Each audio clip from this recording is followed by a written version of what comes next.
Hello friends, எப்படி இருக்கீங்க? எல்லாருக்கும் எக்ஸாம் ஆரம்பிச்சிருச்சு. அதனால தான் நானும் 2-3 நாளாக ஆஃப் டேவா, ஸோ வீடியோவும் எடுக்கல, போடவும் முடியல.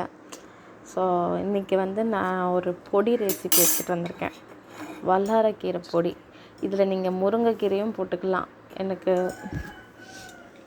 வல்லாரைக்கீரை கிடச்சதுனால நான் வல்லாரைக்கீரை போட்டு செஞ்சுருக்கேன். இப்போ வல்லாரைக்கீரையை நான் நல்லா கழுவிட்டு ஒரு துண்டு டவல் வச்சுருப்பீங்கல்ல, இது காய வைக்கிறதுக்குன்னா அந்த டவலில் போட்டு நிழலில் காய வச்சுருங்க. ஒரு காலையில் போட்டால் ஈவினிங் வரைக்கும் நல்லா தண்ணியெல்லாம் அப்சர்வ் ஆகி ஆகட்டும். அதுக்கப்புறம் ஒரு பேனில் வச்சு இந்த கீரையெல்லாம் வதக்குங்க. நல்லா இந்த நசுக்கி பார்த்தா நல்லா தூள் போகும்ல, அந்த அளவுக்கு சுருளை வதக்குங்க. கீரையை மட்டும் ட்ரை பேனில் தான், எண்ணெய்லாம் வேண்டாம். அது காம்போடே போடுங்க ஃப்ரெண்ட்ஸ். இது கசக்கவே கசக்காது. குழந்தைங்களுக்கு ரொம்ப ரொம்ப ரொம்ப முக்கியம். ஞாபக சக்தி அவ்வளோ வரும். அதனால்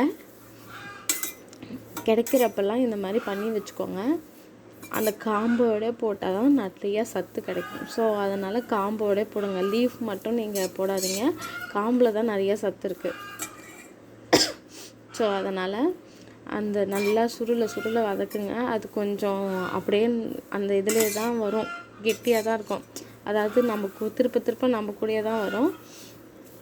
நல்லா வதக்கிக்கிட்டே இருந்தால் தான் அது ஒரு மாதிரி லைட்டாக கலர் சேஞ்ச் ஆகி நல்லா மொறுன்னு உடையும். ஸோ அந்த மாதிரி நல்லா வதக்கி எடுத்துக்கோங்க. கையில் இப்படி உடச்சி பார்த்தீங்கன்னா தூளாக அந்த லீஃப்லாம் உடையணும். இதோ நான் காமிக்கிறேன் பாருங்கள்.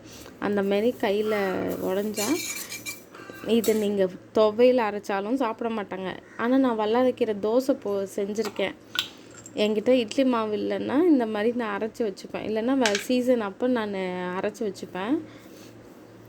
இந்த ரெட் கலர் பொடியெல்லாம் நான் காமிக்கவே மாட்டேன். ஒன்று முருங்கைக்கீரை போட்டுருவேன், இல்லை எதையாவது இந்த கீரை ஐட்டம் தான் பொடிக்கு குழந்தைங்களுக்கு கொடுங்க. ஏன்னா அவங்க கீரை அதில் சாப்பிட மாட்டாங்க. சாதத்தில் போட்டு இப்படியாவது தொட்டு சாப்பிட்டமாவது உள்ளே போட்டோம்.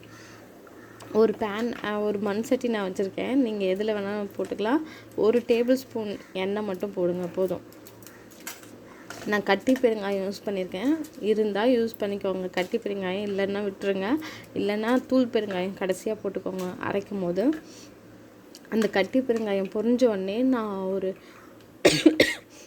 7 மிளகா வச்சுருக்கேன், காஞ்ச மிளகா. உங்களுக்கு காரத்துக்கு தகுந்த மாதிரி இன்னும் கூட வேணும்னா, குழந்தைங்களுக்கு தானே கம்மியாகவே போட்டால் போதும். கூட வேணும்னா இன்னும் நீங்கள் போட்டுக்கோங்க காஞ்ச மிளகாவை. நான் ஒரு 7 மிளகா போட்டிருக்கேன். நல்லா கட்டி பெருங்காயம் பொரிஞ்ச உடனே அந்த மிளகாவை எடுத்து போட்டு அது ஒரு சும்மா லைட்டாக வதக்கிக்கோங்க. இப்போ பொரிஞ்சிடுச்சு, நான் எடுத்துக்கிறேன். இப்போ மிளகாவை போட்டு கொஞ்சம் வதக்கிக்கிறேன். எக்ஸாம் டைம் இந்த மாதிரி பொடியெல்லாம் கொடுத்து இது பண்ணிவிடுங்க. நீங்கள் கொஞ்சமாக கொடுக்க ஃபஸ்ட்டு ஸ்டார்டிங்கில் சாப்பிட்லனாலும் இதுதான் சொல்லிட்டீங்கன்னா அவங்களும் சாப்பிட ஆரம்பிச்சிடுவாங்க. இதில் என்ன இருக்குதுன்னெலாம் நீங்கள் சொல்லாதீங்க. ஏன் கலர் கொஞ்சம் டிஃப்ரெண்ட்டாக தான் இருக்கும்.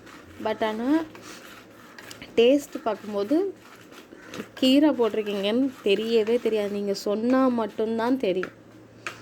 குழந்தைங்களால் கண்டுபிடிக்க முடியாது. நீங்கள் அதுக்கு நீங்கள் என்ன சொல்கிறீங்கன்னா, கருப்பு உளுந்து தான் நான் போட போகிறேன். கருப்பு உளுந்து போட்டதுனால கருப்பாக இருக்குடா, ஒயிட் உளுந்து தீந்துருச்சுன்னு சொல்லிடுங்க குழந்தைங்கள்ட்ட. அவ்வளோதான். அவங்க நம்மளை எவ்வளோ ஏமாத்துறாங்க. ஸோ நம்மளும் கொஞ்சம் இந்த மாதிரி ஸ்டெப்ஸ்லாம் எடுத்தால் தான். மிளகா வதங்கிடுச்சே எடுத்துக்கிறேன். 1 டம்ளர் கடலப்பருப்பு. 1 டம்ளர் கடலப்பருப்புக்கு 1.5 டம்ளர் உளுந்து எடுத்திருக்கேன். நீங்கள் இன்னும் கொஞ்சம் டேஸ்ட் வேணும்னாலும் கூட ஒரு 1.25 டம்ளர், அதாவது 1 டம்ளர் கடலப்பருப்புக்கு நீங்கள் 3/4 டம்ளர் போட்டுக்கோங்க. நான் 1 டம்ளர் கடலப்பருப்புக்கு 1/2 டம்ளர் உளுந்து போட்டிருக்கேன். நீங்கள் 3/4 டம்ளராக கூட போட்டுக்கலாம் இன்னும் டேஸ்ட் வேணும்னா. 1/4 கிளாஸ் கொத்தமல்லி, காஞ்ச கொத்தமல்லி. அது கொடுத்திங்கன்னா நல்ல வாசனையாகவும் இருக்கும். காஞ்ச கொத்தமல்லி தான் நல்ல வாசனை தரும். ஸோ அந்த மாதிரி நான் 1/4 கிளாஸ் போட்டிருக்கேன். இதில் நீங்கள் கறி லீஃப் வேணுனாலும் கொஞ்சம் போட்டு வதக்கிக்கோங்க. நான் கொஞ்சம் போட்டிருக்கேன். சும்மா ஒரு 5 லீஃபோ ஒரு 10 லீஃபோ போட்டிருப்பேன், அவ்வளோதான். இப்போ அந்த வல்லாரக்கீரையும் போட்டிருக்கீங்களா, அந்த நல்லா வதக்கிடுங்க அந்த கடலப்பருப்பை. லாஸ்ட்டாக வல்லாரக்கீரையும் போட்டு ஒரு பரட்டிட்டு ஸ்டவ் ஆஃப் பண்ணிவிடுங்க. ஓகேங்களா? அந்த சூட்லேயே அது நல்லா சுருண்டு வந்துடும்.